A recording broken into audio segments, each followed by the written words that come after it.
Oi, pessoal, tudo bem? Aqui é a professora Pamela e hoje a gente vai falar sobre a eritroblastose fetal.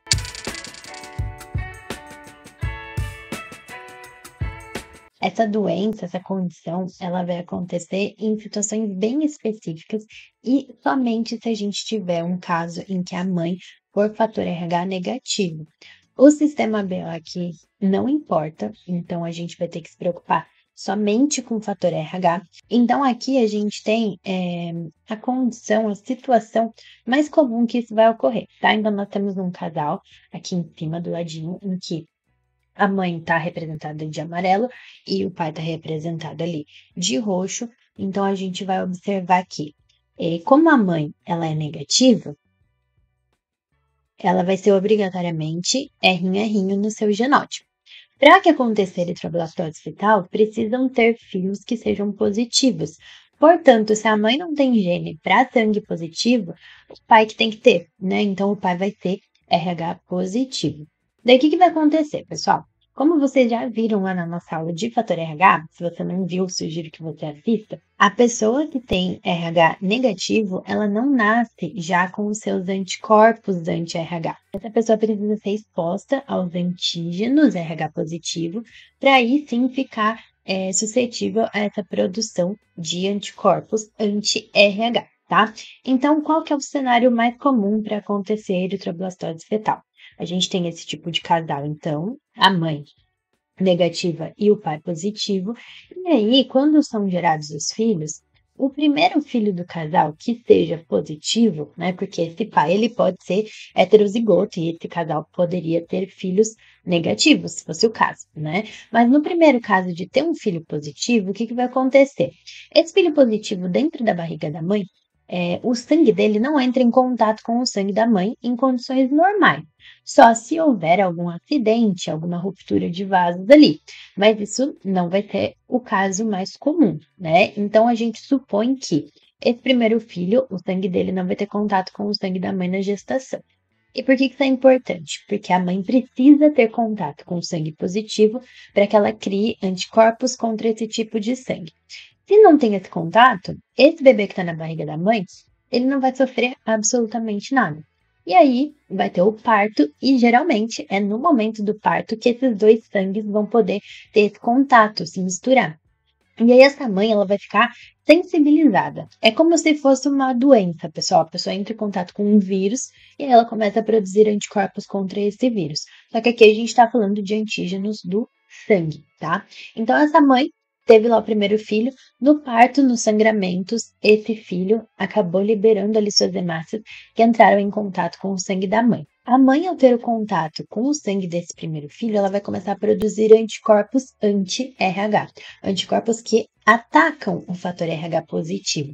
Só que esse primeiro filho, ele já foi parido, ele já nasceu, ele não tá mais em contato ali com o corpo da mãe. Então, para ele, não vai mudar nada.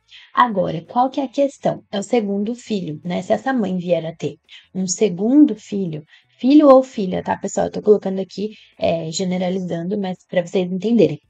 Quando tiver esse segundo filho positivo, ela já foi sensibilizada. Ou seja, o corpo dessa mãe, ele já tem a produção dos anti-RH. Então, o corpo dessa mãe, ele vai atacar qualquer célula RH positiva que entrar ali em contato. Só que qual que é a questão, pessoal? Os anticorpos, eles conseguem atravessar a barreira placentária. Então, mesmo que esse segundo filho, dentro da barriga da mãe, ele não tenha nenhum sangramento, não tenha nenhuma ruptura de vasos, os anticorpos da mãe conseguem chegar até esse bebê.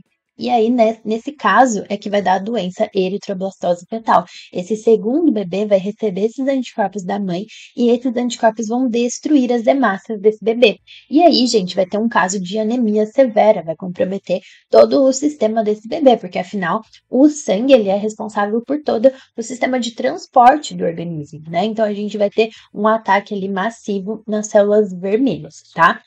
Agora, outra situação que pode acontecer. Vamos supor que essa mãe, ela tenha tido uma transfusão sanguínea de emergência. Então, essa mãe é negativa e ela acabou recebendo um sangue positivo em um momento ali muito, né, muito urgente, que não tinha outra opção. Ela já vai estar sensibilizada, certo? E aí, nesse caso, se ela já tem os anticorpos, o primeiro filho, depois disso que ela tiver, que for positivo, ele já vai ser atacado por esses anticorpos. Então, o que a gente tem que pensar? Ah, vai ser sempre o segundo filho, obrigatoriamente?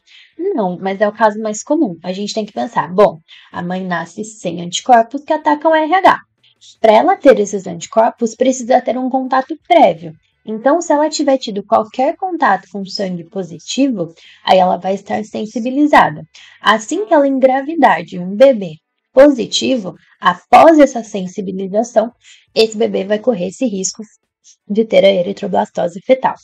Agora, será que isso é um problema irreversível hoje em dia?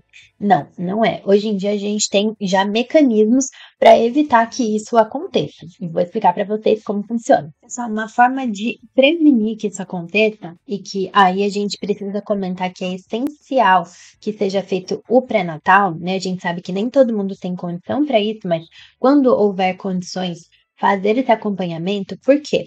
Porque hoje em dia é algo relativamente simples de se evitar, né? Então, o que é possível ser feito? Essa mãe, quando ela for ter esse bebê, ao invés da gente permitir, né, o primeiro bebê, por exemplo, é essa hora da sensibilização. Ao invés da gente permitir que esse sangue entre em contato com a mãe e aí ela seja sensibilizada e produza os anticorpos que vão interferir no futuro em uma próxima gestação, a gente faz o quê? A gente administra uma injeção. O pessoal costuma chamar popularmente de vacina, mas não é uma vacina, tá, pessoal? Mas é uma injeção, uma administração de anticorpos anti-RH. Então, o que é feito? Em vez de esperar a mãe se sensibilizar e ela produzir, a gente já coloca no corpo dessa mãe esses anticorpos. Aí você deve estar perguntando, tá, mas qual o sentido disso? Primeiro, como não foi feita uma sensibilização nela, ela não vai ter a memória imunológica. Essa receitinha de fabricar os anticorpos não vai ser produzida. Essa mulher vai agir como se ela nunca tivesse tido esse contato. Por quê? Porque colocando esses anticorpos artificialmente no organismo dela, na hora que aquelas hemácias do bebê entrarem em contato, esses anticorpos já vão destruir todas elas. Então imagina lá no momento desse primeiro parto, né? Essa mãe vai ter esse primeiro filho, os dois vão ter sangramentos ali, e as hemácias do bebê acabam entrando na circulação da mãe. Nessa hora que essas hemácias entram na circulação da mãe, os anticorpos que foram colocados ali com a injeção, eles vão automaticamente já destruir essas células do bebê. Então, não vai dar nem tempo dessa mãe reconhecer, fazer todo o processo de produção desses anticorpos que ela iria produzir. Então, é um efeito tão rápido que é como se nunca tivesse tido esse contato. E esses anticorpos que foram colocados ali de forma artificial, depois de um tempo eles são degradados. Então, numa próxima gestação, vai ser como se nada disso tivesse acontecido ali para essa mãe, tá? Então, já existe esse mecanismo para a gente bloquear essa situação, evitar que ela aconteça, tá? Pessoal, espero que tenha dado para entender. Eu sei que esse conteúdo é um pouquinho complicado, é um pouquinho difícil. Pode deixar suas dúvidas no comentário que eu respondo e até a próxima!